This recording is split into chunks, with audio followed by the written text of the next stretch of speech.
हाँ तो जय हिंद साथियों, आप लोग कैसे हैं? आप लोग बहुत स्वस्थ होंगे, अच्छा होंगे, मस्त होंगे। सबसे पहले तो आप सभी को हनुमान जयंती की ढेर सारी शुभकामना और धन्यवाद।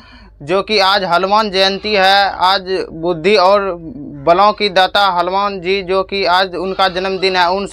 उनके अनुसार जितने भी अभ्यर्थी हैं उन सभी का रिजल्ट जो है अच्छा आया होगा, आप लोग का हम अनुभव कर सकते हैं। तो आप सभी को एक बार फिर हनुमान जयंती को ढेर सारी शुभकामना। तो आप लोग चलिए, आप लोग पहले क्या है कि आप लोग पहले 2026 में जितने भी विद्यार्थी 10th पास कर चुके हैं वही मतलब 11th का है ये सिलेबस। तो 11th का सिलेबस है, बायोलॉजी है। तो आप लोग क्या अभी मस्ती कर रहे हैं? मस्ती करने का नहीं, पहले फर्स्ट ईयर रेस्ट ईयर नहीं, स्टडी कीजिए। इसमें भी जो है हार्ड वर्क करना होगा।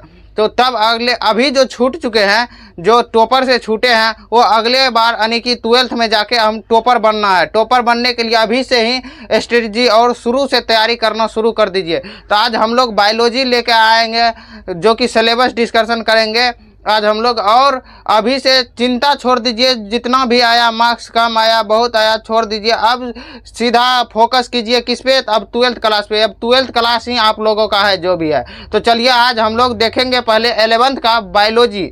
बायोलॉजी में जो है, बायोलॉजी आप क्यों देखेंगे और काहे पहले देख रहे हैं? तो बायोलॉजी लेना कंपलसरी इसलिए है कि बायोलॉजी जो है आप 12th के बाद जब आप गवर्नमेंट एग्जाम का तैयारी कीजिएगा तो बायोलॉजी सेम बायोलॉजी रहता है, और जो फिजिक्स केमिस्ट्री भी सेम रहता है, और मैथ जो रहता है वो डिफरेंट हो जाता है। यहाँ फार्मूला पे अधिकतर सवाल बनता है, तो वहाँ जो है फार्मूला पे नहीं बन के कॉन्सेप्ट वाइज हो जाता है, जो कि गवर्नमेंट एग्जाम में होता है। यहाँ 12th क्लास में पूरा जो गणित है फार्मूला पे है।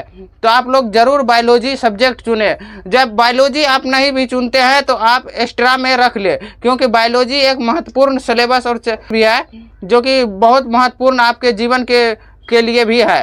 तो आप लोग जरूर बायोलॉजी रखें 11th में। स्ट्रीम में आप लोग बायोलॉजी जरूर ले, साइंस ले, जो कि आप लोग को अच्छा होगा। तो चलिए आज हम लोग बायोलॉजी देखते हैं 11th क्लास का, यह सिलेबस डिस्कशन है। तो चलिए देखते हैं बायोलॉजी में क्या लिखा है। यहाँ लिखा है क्लास 11th 2026 से 28 सेशन। आप लोग 26 से 28 सेशन वाले होंगे, क्योंकि आप लोग 26 से 27 में 12th में जाइएगा, 12th में जाइएगा 27 में, और 27 के बाद जो है 28 में आप लोग 12th का परीक्षा दीजिएगा। कब? 28 में दीजिएगा। तो 27 में कहाँ जाइएगा? 12th यानी कि 11th का परीक्षा देके 12th में जाइएगा। तो आप लोग का सिलेबस डिस्कशन है। तो सिलेबस में है, पहला नंबर है यूनिट बायोलॉजी में पहला है इकाई 1 मतलब यूनिट नंबर 1 में है जीव जगत में विविधता। जीव जगत में विविधता के बारे में है पहला इकाई, यानी कि यूनिट नंबर 1 में। तो यहाँ लिखा है जीव जगत। पहला नंबर में क्या पढ़ेंगे? बहुत सारे जीव आए, कैसे हुआ, मतलब इसके बारे में जानेंगे।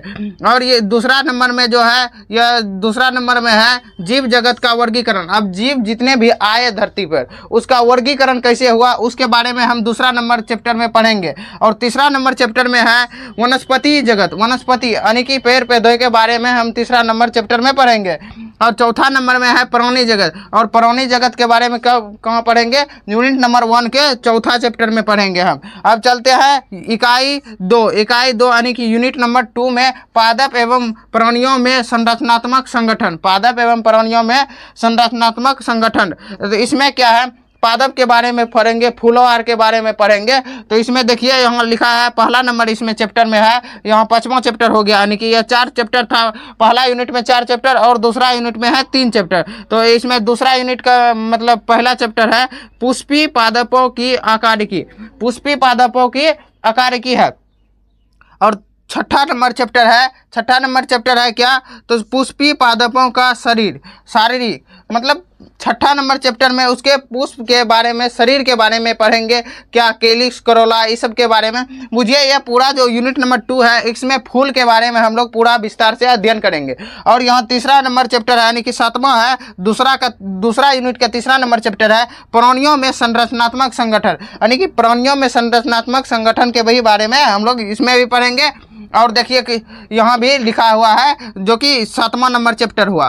तो अब यहाँ इकाई 3 कोशिका संरचनात्मक एवं कार्य। कोशिका के बारे में पढ़ेंगे यूनिट 3 में, यूनिट 3 में कोशिका के बारे में पढ़ेंगे। तो यहाँ चैप्टर 8 है। चैप्टर 8 में क्या है? कोशिका एवं जीव की इकाई, जीवन की इकाई। जीवन की इकाई क्या है? कोशिका है। कोशिका है जीवन की इकाई। यहाँ 9वां नंबर चैप्टर में पढ़ेंगे जैव अणु। जैव अणु किस में पढ़ेंगे? 9वां नंबर चैप्टर में पढ़ेंगे जैव अणु। और 10वां नंबर में चैप्टर में पढ़ेंगे कोशिका चक्र और कोशिका विभाजन। कोशिका चक्र और कोशिका विभाजन शरीर में मतलब किससे बना है? तो कोशिका से बना है। इसके बारे में पूरा विस्तार से यह यूनिट नंबर 3 में पढ़ना है। 11th और 12th का आप लोग जो अभी पढ़ लेते हैं बायोलॉजी, कंपटीशन में कोई भी कंपटीशन दीजिए, नीट जेई, आप लोग मतलब नीट जेई के लिए एडवांस में पूरा बेसिक से मजबूत हो जाएगा और कंपटीशन के लिए तो बहुत हद तक यहाँ से निकल जाएगा। आप फिर बेंच लीजिएगा किसी भी कंपटीशन का, उसमें क्या होगा? आपका रिवाइजिंग हो जाएगा और आप हाथ से तुरंत निकाल लीजिएगा, जो कि कंपटीशन निकल जाएगा। यहाँ पे लिखा है इकाई 4 यानी कि यूनिट नंबर 4। यूनिट नंबर 4 में है पादप कार्यकी में है। तो इसमें पादप के बारे में पढ़ेंगे, जो कि यहाँ भी आप लोग देख दीजिए पादप, इसमें फूलों के बारे में यहाँ पे लिखा है पादप कार्यकी। पादप कार्यकी में पढ़ेंगे, 11 नंबर चैप्टर है, इसमें पढ़ेंगे पादपों में प्रकाश संश्लेषण। आप लोग जो कि जस्ट पढ़ के आए होंगे 10th क्लास में, प्रकाश संश्लेषण 10th क्लास में पढ़ के आएंगे, पहला चैप्टर में ही है, जो कि उसमें जहाँ जैव अणु में ही है, जो कि आप 12वां में है, 12वां चैप्टर में। इसमें पादप में शोषण यानी कि पेड़ पौधे कैसे सांस लेते हैं ऑक्सीजन, तो इसके बारे में। और 13वां चैप्टर में है, 13वां में है पादप वृद्धि एवं परिवर्धन यानी कि पादप कैसे वृद्धि करते हैं, उसके बारे में पढ़ेंगे हम 13वां चैप्टर में। अब इकाई आ जाते हैं कितना? 5। यूनिट 5 में हम लोग क्या पढ़ने वाले हैं, यह देखिए। यूनिट 5 में हम लोग पढ़ेंगे मानव शरीर के बारे में पढ़ेंगे, कितने अंग होते हैं इसमें। शरीर 14वां नंबर इसमें चैप्टर में है, 14वां श्वसन और गैसों का विनिमय। सांस लेते हैं आदमी और छोड़ते हैं जो, इसके बारे में पढ़ेंगे। और 15वां नंबर चैप्टर में पढ़ेंगे शरीर द्रव तथा परिसंचरण। और 16वां नंबर चैप्टर में पढ़ेंगे उत्सर्जित उत्पाद एवं उनका निष्कासन पढ़ेंगे या 16वां। और देखिए इसमें 19 चैप्टर है, कोई 19 चैप्टर है, और ओल्ड जो एनसीईआरटी है उसमें 21 चैप्टर है। तो आप लोग देखिए 19 या 21 चैप्टर आप लोग जो अगली पढ़ लेते हैं तो 11th क्लास तो समाप्त हो जाएगा। और 12th का पूरा मतलब बेसिक जो होता है, बेसिक से भी एडवांस आप लोग का हो जाएगा। तो आप लोग जरूर इसको पढ़ें। और आप लोग को 17वां और 18वां और 19वां चैप्टर आप लोग को दिखाते हैं। तो देखते हैं अब 19वां नंबर चैप्टर जो है कौन सा है, यानी कि 17वां नंबर 19 जो चैप्टर था बायोलॉजी में, जो है 11th क्लास के बायोलॉजी में चैप्टर कितना है? 19 है। और ओल्ड एनसीईआरटी में कितने हैं? ओल्ड एनसीईआरटी में आपको मिलेगा 21 या 23 चैप्टर, 23 चैप्टर मिलेगा। और इसमें 21 चैप्टर मिलेगा, 21 चैप्टर मिलेगा। और जो न्यू एनसीईआरटी आया है उसमें 19 चैप्टर मिलेगा। तो उसमें 16वां चैप्टर बता दिए थे। 17वां में है, यूनिट 5 के 17वां चैप्टर है गमन एवं संचलन के बारे में पढ़ेंगे। और 18वां चैप्टर में पढ़ेंगे तंत्रिकीय नियंत्रण एवं समन्वय के बारे में पढ़ेंगे। और 19वां नंबर चैप्टर है रासायनिक समन्वय एवं एकीकरण। आप लोग बायोलॉजी जरूर पढ़िएगा और हम पढ़ाएंगे आप लोगों को। जरूर आपका जो है जाइएगा चैनल पे, तो उसमें जो है प्लेलिस्ट मिलेगा, वहाँ पे डालेंगे वीडियो, और आप लोग पूरा प्लेलिस्ट को देख लीजिएगा। तो आप लोग जरूर बायोलॉजी पढ़िएगा। और देखिए अभी जो है आप लोग जरूर स्टडी कीजिए, जो कि फर्स्ट ईयर नेक्स्ट ईयर नहीं मानना है आप लोगों को।